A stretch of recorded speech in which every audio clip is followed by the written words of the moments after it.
Well, hello, everybody.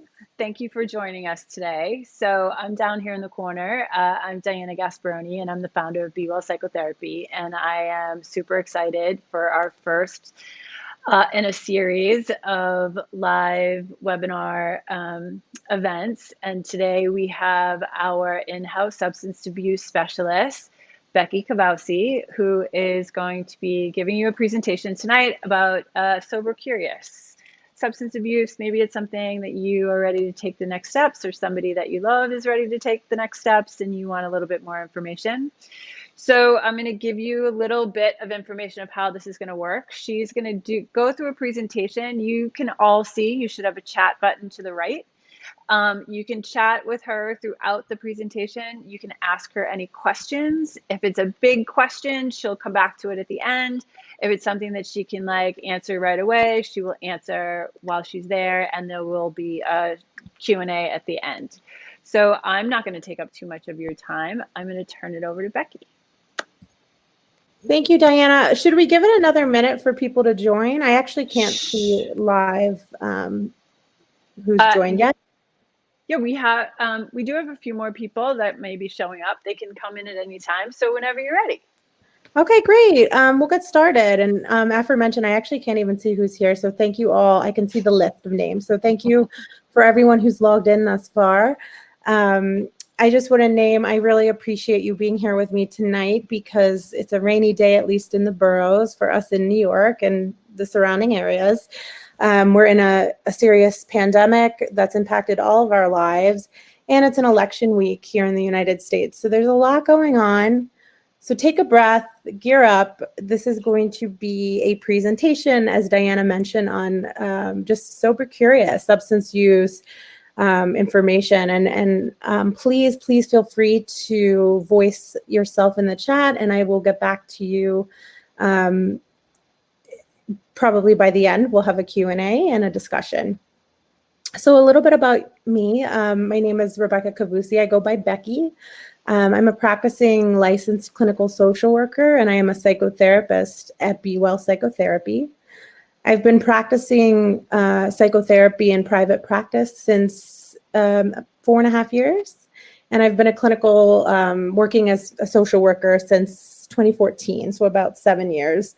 Some of my background, in addition to working in private practice, is that I've worked in supportive housing with adults experiencing psychoses who were formerly homeless.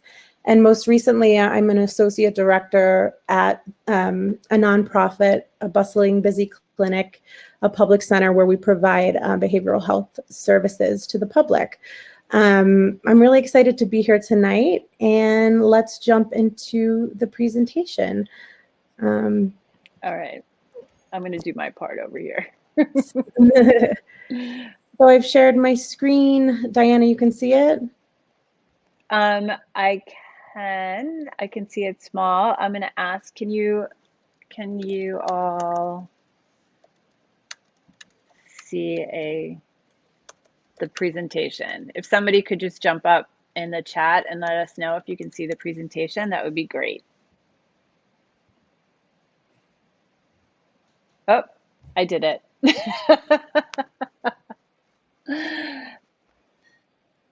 They can see it? We can see it? We're all good. Great. So the impetus for this talk was, again, I'm in private practice at BeWELL Psychotherapy. Here at BeWELL, we treat all walks of life in private, safe, comfortable individual psychotherapy. We typically treat people from the room, but now during COVID-19, we're doing video and virtual services, and that's BeWELLpsychotherapy.com. And, you know, we've noticed as clinicians, and maybe many of you have noticed, that a lot of people during COVID-19 are looking for vices, whether it's food or maybe drinking a little more or smoking a little more pot or cigarette use. There's been a spike in substance use. So this was my introduction slide. I actually already introduced myself, but we're going to be sending it out so you can see it later. at any rate, substance use is normal, right? It is normal until it becomes unnormal. It is transcends every culture, every creed, every walk of life. There is some sort of alcohol in all corners of the planet. Specifically, if you think from a sociocultural lens, you have peyote, ayahuasca. There are hallucinogens that people use across cultures. There, obviously weed, marijuana, cannabis is being legalized in many countries and states. We also have the opioid epidemic that impacts everyone. Substance use, problem, I like to say, when it becomes a problem. Some people find that they might have periods of their life where they might want to take a break, or maybe they are using too much, right? Therapy is a really good way to kind of unpack these behaviors. When we're thinking about addiction and or substance use, I always like to think about, what is the behavior that maybe you're trying to, or that's the behavior, what is that trying to kind of mitigate? Sometimes it can be escapism. Sometimes it can be you're just at a party, right? Like I said earlier, substance uses is a normal part of culture. Happy hours are such a cultural institution. In terms of if you have a problem. So many of you listening, and I think our audience is diverse in terms of some are clinicians, some are therapists, some are just curious, sober, curious people, and some are friends, family, peers. So how would you know if you had a problem? The thing about substance use, which is a topic near and dear to my heart, is only you will truly know if you have a problem.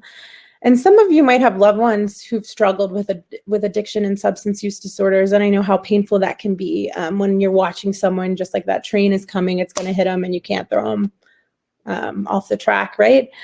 But how might someone learn? How might they know? So typically, if your substance use leads to problematic consequences, such as getting arrested, impeding on your work life, maybe your relationship, maybe your partner's like, listen, you were a little drunk at that party and that was embarrassing, right? You might have an increase in mental health symptoms. People will joke about the Sunday scaries, which is when people have like drank or partied all weekend, and then Sunday they're all anxious for the work week. And it's funny until you think about how that could be acute withdrawal from just the chemicals in your brain causing like a depressive crash, right? And it doesn't necessarily happen to everyone, but mental health symptoms can definitely be increased by substance use. Maybe you have peers or loved ones that have said, hey, it seems like you party pretty hard, and that could be a sign. A big sign is also any guilt or shame when you wake up the next day, or you've been thinking about how you interacted with a person while under the influence. You might be embarrassed, or you might think, I wish I would have handled that differently. It doesn't necessitate that you would have to stop using the substance, but it definitely is worth exploring just to better understand how you can use more safely and use in a way that doesn't promote shame and guilt. So what is addiction? Medical research says that addiction is a brain disease, and this is accurate. But then where does it come from? Because when we think of diseases, we often think of things we can see, maybe something like cancer or arthritis or physical ailments, which are awful, and you can see them, maybe not always, but with addiction, you can't see it, right? It lives in the brain. So we have our genetics, right? Just the genes, the DNA made up from our lineage, and addiction definitely runs in family. And then you have your environment in which you grow up in. Some babies are more resilient than others, but inevitably early attachment, early socialization, that early schooling, these are your environment where the human ego is truly shaped. And if there are any ruptures or adverse effects in the environment, it can lead to mental health issues later in life. We have on the slide here co-occurring mental illness. It's complicated, right? Because addiction in itself is a mental illness. However, it's often co-occurring with another illness. So, for example, I drink because I'm depressed, but I'm depressed because I drink, right? Or so maybe there could be self-medication. If someone does have a mental health issue, maybe they're self-medicating with drugs and alcohol. So it's really, again, a mix of genes and environment. Some populations are in particular more vulnerable just based on sociodemographic, and poverty is a big lead to substance use. However, of course, not for everyone. And I do want to highlight again, this transcends all walks of life, right? Addiction can impact anyone, and there's a lot of stigma and shame around it. And we're going to talk more about harm reduction, which I didn't mention earlier. I'm a harm reductionist when it comes to drugs and alcohol, and I also work with survivors of human trafficking, and we use harm reduction for that too. So whether it's you or a loved one, or maybe you're just thinking about someone you saw on TV, ambivalence is such a pivotal term when you're thinking about addiction and really any behavior. Ambivalence in its simplicity is really feeling two ways about something, and it's a natural part of being a human, right? Our emotions do not exist in a vacuum. It can be complicated, but you can feel two ways about something, whether it's an external situation or an external person or stimuli. So some examples about ambivalence in the context of substance use disorders might be, I love drinking, but I think about quitting sometimes because my hangovers are bad, right? So there's the ambivalence. You love drinking. This is like a big part of you, but your hangovers are terrible, right? So you're feeling two ways about something. So when you utilize something like therapy, you can kind of sway the pendulum either way to kind of figure out what do you really want. And ambivalence doesn't have to be in the context of recovery. We have here, I love my partner, but at the same time, I'm not totally satisfied. I think about leaving them, right? You can be in love and also have apprehension. Maybe you want to invite someone over, but your partner doesn't like them.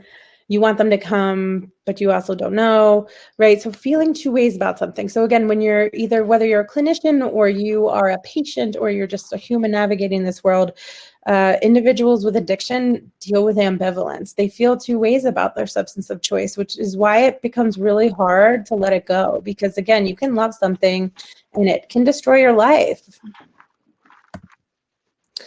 So why might some of us use substances? It can definitely be, just to relax, right? Like the stereotype of getting home after work and having a glass of rosé, or a bottle of beer or something like that, or a casual joint at a party, right? This is maybe some de-stressing behavior. Now it becomes problematic when the behavior again impedes on your life and you feel like maybe you're self-medicating, maybe you have anxiety. Interestingly enough, alcohol hits the same receptors in your brain that benzodiazepines do, which are like Xanax, Valium, Klonopin, Ativan, all of those benzodiazepine, really hardcore anti-anxiety meds that could be very addictive. They hit the same receptors that alcohol do. So it's directly related to anxiety, right? So maybe you're self-medicating with alcohol because you're anxious, or maybe you're not self-medicating. So I want to move into talking about harm reduction because it's an alternative to completely abstaining from substances. So harm reduction essentially just means a healthy change to better prevent further risks. I am a huge proponent of harm reduction. It uses a social justice lens. It's very popular in Canada and, Western Europe. So what it would look like is if I wanted to cut back on drinking, but I didn't want to quit totally, maybe I would only drink on the weekends instead of drinking every day. That would be an example of harm reduction. Condoms are a huge example in the sexuality in the world of sex. Rather, there's a lot of harm reduction surrounding PrEP now people can take to prevent STIs. We have, again, condoms and contraceptives and various things.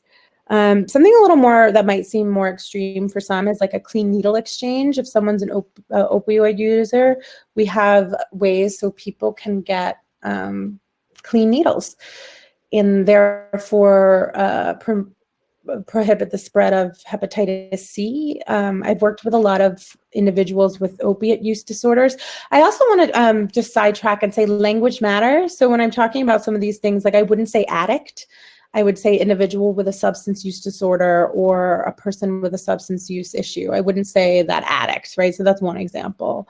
So with opioid users or someone, I've worked with a lot of people who had substance use disorder specific to opioid use, and we've done work surrounding, well, do you sniff it or sniff it or shoot it, right? Sniffing is safer than shooting heroin, so therefore that's harm reduction.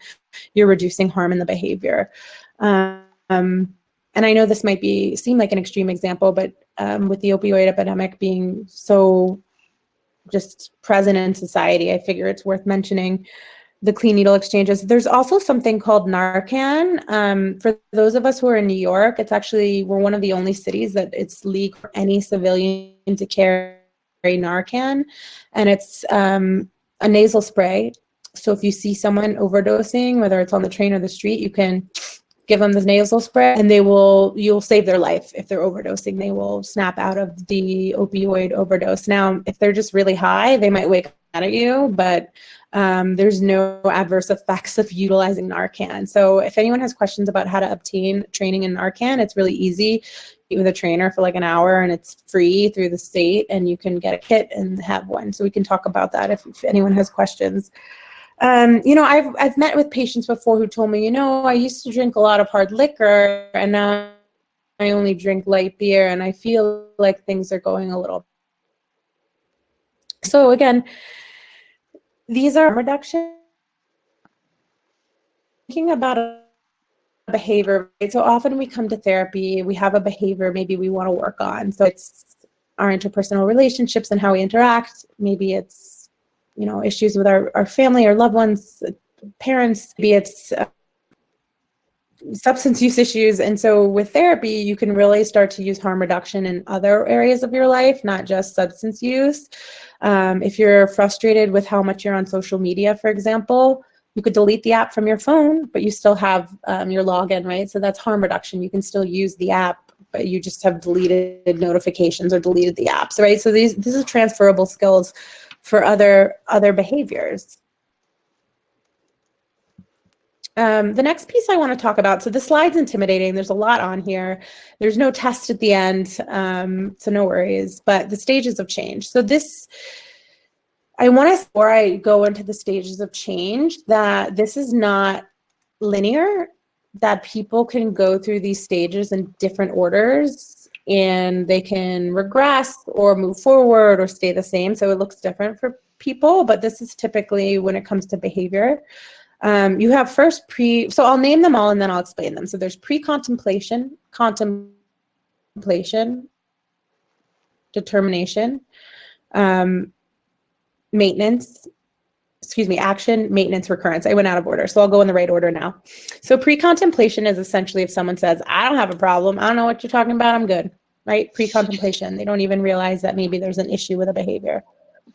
Contemplation is when you are like, that was bad. I think I do maybe have an issue with X, Y, and Z, right? So you're contemplating, okay. The next step, determination, which I also call preparation, is when you start to think about, okay, maybe I'll schedule a therapy appointment, or maybe up with my friends, or maybe I'll quit drinking for a month, right? That's the preparation and determination. Next becomes action, when you actually physically take the action to change the behavior. So maybe you're going to therapy, maybe you've stopped riding in Ubers to save money, maybe you cut up your credit cards, whatever the action is to fix the behavior, right? In this case, in the context of substance use disorder, since we're speaking on substance use disorders, options include not only therapy, but like maybe the action is I'm going to attend AA or Narcotics Anonymous, or I'm going to go inpatient or to an outpatient facility, right? So after the action, you've taken action, is maintenance, right? So we talk about preventative care a lot in medicine, or in medicine they talk about preventative care. I'm not a medical provider, but in mental health we talk about preventative care as well. You don't have to be in crisis to go to therapy, right? Or to get help. You could maybe utilize treatment just to explore yourself and to prevent kind of the situation. But with maintenance, if you've already had a behavioral change, you want to maintain. So how do you maintain? What does that look like, right? And then finally is recurrence. They say, the powers that be say, Relapse is part of recovery, right? So sometimes it happens. I always tell patients, you said you quit drinking, you had a few drinks, you fell off your bike, you scraped your knee, maybe it bled a little, you put the Band-Aid on, you keep riding. So with the recurrence of the behavior, it's okay. It happens, and then it doesn't negate all of the hard work you've done. You might be sober 365 days of the year, and on the first of the year you drink, it doesn't take back that 365 days, that you've had, right? So relapse happens, and people shouldn't beat themselves up over it. It also makes me think of harm reduction. An example I forgot was there's a lot of, I don't want to say fad, but there's a lot of popular diets out there like keto or Atkins, low carb. And I've had friends say, I do this and it works and I have a cheat day. So on Saturdays, I eat what I want and it's my cheat day. And every other day I eat X, Y, and Z and I work out and this, that. And that's fine. Your cheat day is your harm reduction, right? Instead of binging or eating a lot every day, you have your cheat day. So that was just something I forgot to mention. So again, stages of change. I have no idea I have a problem. Okay, maybe I have a problem. Let me think about how to fix the problem. I'm taking action. I'm going to maintain my current state. And then I may or may not have a little slip up, but that's okay. So if you are or a loved one is thinking about cutting back, I already spoke a lot on harm reduction. The alternative is abstinence. So abstinence is completely refraining from the behavior. So Alcoholics Anonymous, Narcotics Anonymous, 12-step groups are historically based in abstinence, where it's very all or nothing. Either you're using or you are not. AA meetings in particular can be really, really helpful for people. Narcotics Anonymous as well, but they are very black and white. If you, it isn't a space if you're just trying to cut back necessarily. In terms of harm reduction, again, that's kind of like the cutting back piece. Now, abstinence can be a goal of harm reduction, right? You might be like, okay, I'm cutting back on cigarettes and then I'll quit next year. And maybe you will eventually quit and that will be your abstinence. No matter how you want to proceed of taking that break or cutting back, I think if you're even thinking about it, having a safe and sound therapist that you feel comfortable with is really a great place to start. Another place to start is, I think accountability is important. So if you have friends or loved ones that you feel safe sharing with, I think I'm going to cut back on drinking. So if you don't see me drinking out this weekend, that's why. Once you share it, once you put it in the universe, you're held accountable, right? So that could help you cut back. There's also all of these apps you can download, like a sober clock or a behavioral clock, where you can count days if that's helpful for you, right? So again, whether your goal is to completely curtail and stop a behavioral or your substance use, on the flip side, you can also practice just safer ways of managing that. This is a little off topic, but I also do a lot of work, I think I mentioned, with sex workers and survivors of sex trafficking. And in the sex work world, harm reduction is really huge and important because it's a very risky business in terms of police brutality and at-risk kind of situations. So, when I work with survivors, I say who are still in the life, doing sex work. Sex work is different from being trafficked. So people who maybe are in the sex adult industry, just how they can do it in the most safe way, like we mentioned, condoms. So this transcends a lot of things. So you've listened to me ramble. I haven't even looked at the chat, so I'm going to get to it if there are questions. In terms of my approach, I work psychodynamically. I work very relationally. I think that being in the room is great, but right now we have video therapy. I typically listen with a very tuned ear to hear for, therapy can be a window into your unconscious. So maybe there are blind spots that you have that you're not aware of, and it'll come out and I'll hear it and we'll talk about it. I believe everybody has a story. We're all writing our own stories. I bring my own self to the room, but when I'm in the room, I also, it's about you and how we work together and just meeting you where you are. I think it's important to have short-term and long-term goals. And remember, you can break those goals into baby steps. They don't have to all be accomplished at once. I used to work at teenagers and they were all like, I'm going to get my license tomorrow. Oh, okay. You're going to get your license tomorrow. let's break down that goal into baby steps. So first, identifying your DMV, identifying how you're going to save money for your permit test and your driver's ed classes, right? There are steps to reach your goal. So again, my approach is pretty laid back, but I take it very seriously, and I have a warm approach where I really listen to what you're saying, so we can kind of understand what you're really trying to say. So that's me. I believe this is our last slide. Again, I encourage after the Q&A, people can visit our website, BeWELLpsychotherapy.com. If you or anyone you know is looking for therapy, we're taking new patients. We have beautiful offices in Midtown East, and eventually we can see you there. But for now, we're seeing people online. So with that, that is the end of the slideshow. So I'm going to figure out how to stop sharing my screen. Oops. And get back to you all. I just want to make sure I've stopped sharing. I believe I stopped sharing my screen. So people mentioned addicted to the phone. Yes, I think it is really hard with phones. So I am a social media junkie because I get a lot of my, clickbait news, quick headlines from there. I've moved around a lot, so I keep in touch with friends on social media. And when you click on your social media, it actually releases dopamine, so it is addicting. So it's something to keep in mind, especially since it's hard to separate work from life balance, and a lot of our work and personal stuff is on our phone. So nothing wrong with having a phone, but definitely being mindful of that. Carrie had mentioned harm reduction feels less judgmental than abstinence, which is also why I approach my work that way. Thank you, Carrie. Carrie is a clinician who works with individuals in the criminal justice system, and I really appreciate that. Abstinence as an outsider, if you're trying to get someone to be abstinent, yes, it does. Agree that it can feel limiting and judgmental, but it is a really good fit for some people. So, we have a few minutes left. I really appreciate everyone who showed up tonight. If anyone wants to ask any final questions, please do in the chat before we log out. Take care of yourselves this evening. If you find yourself feeling some type of way, as they used to say, during this time, it's normal, right? This is a pandemic. So please take care of yourself tonight. And it was really nice talking to you all. And thank you for listening. And you're welcome all. Diana likes knowing about the dopamine release from their phone. Yeah, it's very true. It lights up the pleasure center. It's so bizarre, but it's true. And also eliminate screen time before you go to sleep, which is also hard because it can make it hard to go to sleep because it buzzes your brain.